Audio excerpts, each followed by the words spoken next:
The Biden administration has come under heavy criticism for its evacuation planning as those chaotic scenes outside the Kabul airport highlight the desperation of thousands attempting to flee the Taliban. And on Friday, the president firmly pledged to bring home all Americans and our Afghan allies. I sat down exclusively with Defense Secretary Lloyd at the Pentagon to see how that can be done, and began by asking if all will be evacuated by the August 31st deadline. We're going to try our very best to get everybody, every American citizen who wants to get out.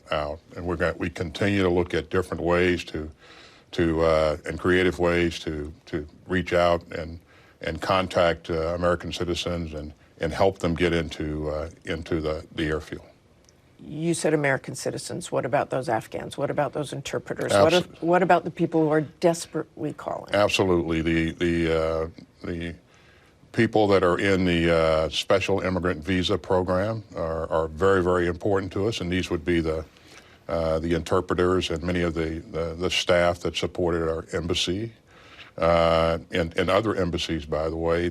We want to evacuate them as well. Will you ask the president to extend the deadline if they're not out? We're going to continue to assess the situation and again, work as hard as we can to get as many people out as possible.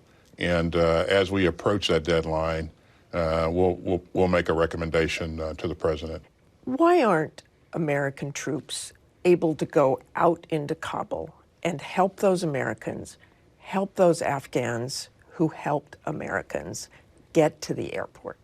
We have been out. You saw evidence of an operation the other day where we flew a couple of helicopters over to, that was a very short distance. About 1,000 yards, yeah, right? But certainly it helped 169 American citizens get into the gate without issues. You've got tens of thousands of people out there desperate to get to the airport, surrounded by the Taliban. So why can't the U.S. send convoys out there? If you have an American passport, and if you have the right credentials, the Taliban has been allowing people to pass safely through. Not in all cases. There's no such thing as an absolute in this kind of environment, as you would imagine, Martha. There have been incidents of people, having some tough encounters with Taliban. As we learn about those incidents, we certainly go back and engage the Taliban leadership and press home to them that our expectation is that they allow our people with the appropriate credentials to get through the checkpoints. But further out into Kabul, there are people desperate to get in there. We're the most capable military in the world. We are, and that most capable military in the world is going to make sure that that airfield remains secure and safe, and we're going to defend that airfield. We're going to look at every means possible to get American citizens, third country nationals, special immigrant visa applicants into the airfield. What is the threat level now at the airport? I won't get into any specific intelligence assessments, but you know that environment well enough. You've been there many times. That there are a mix of threats in the environment. We saw those first days of people clinging to airplanes, falling to their death, the absolute utter chaos, and that's still going on outside the airport. How did this happen? Very disturbing images indeed, Martha. As we moved into the airfield and began to secure the airfield, there were a number of civilians that got onto the airfield before we could completely seal it off. And that was caused by the panic that was created because the government simply dissolved and the security forces evaporated.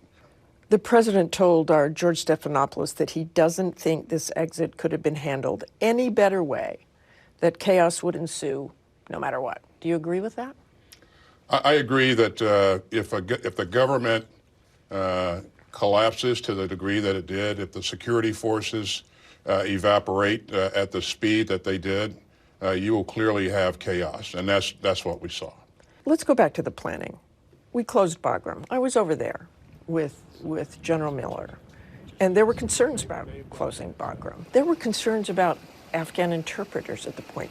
Whose job was it to worry about those interpreters, those Afghans at risk? Our goal was to keep the embassy open and also provide a security element in and around Kabul International to protect the embassy and protect our interest in the immediate area.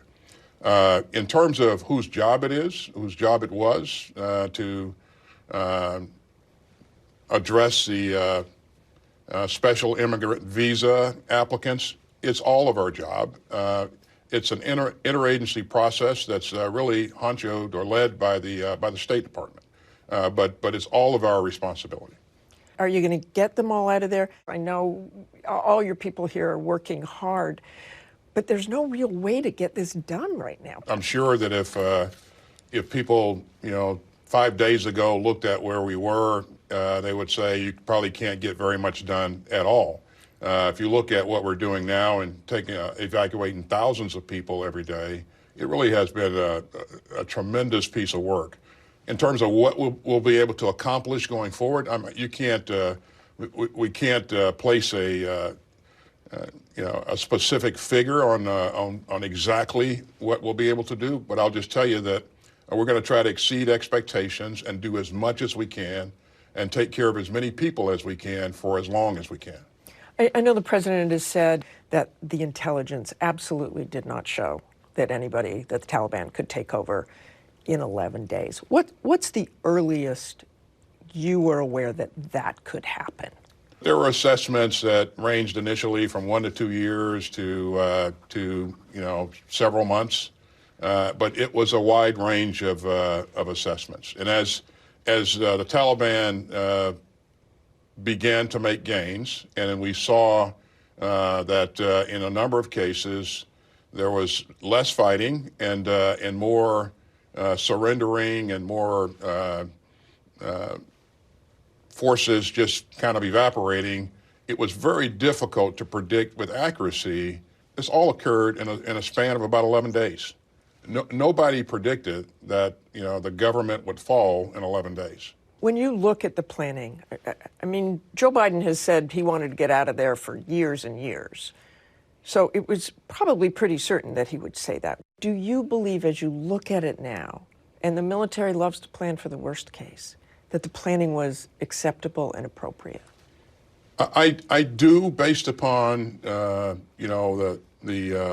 what we were looking at in the inputs to the plan. But I think you have to go back and look at what the administration inherited. I mean, we came in and we were faced with a May 1 deadline to have all forces out of the country. This deal had been struck with the Taliban, and so he had to very rapidly go through a detailed assessment and look at all options in terms of what he could do, and none of those options were good options. He went through a very rigorous process, very detailed process. He listened to the input that was provided by all of the stakeholders in the interagency process, and so at the end of the day, the president made his decision. But again, he was faced with a situation where there were no good options. All were very tough. Did you want to see a small force remain in Afghanistan? Martha, and I'm not going to tell you what my recommendation to our president was. I would just tell you that like everyone else, the president listened to our input. Again, he conducted a very rigorous and thoughtful process, and he made a decision. And I support that decision. And what do you think the final outcome will be there? I've gotten out of the business of making predictions long ago, but I think that's a chapter that's yet to be written, obviously. So. It is indeed. Our thanks to Secretary Austin. Hi, everyone. George Stephanopoulos here. Thanks for checking out the ABC News YouTube channel. If you'd like to get more videos, show highlights, and watch live event coverage, click on the right over here to subscribe to our channel. And don't forget to download the ABC News app for breaking news alerts. Thanks for watching.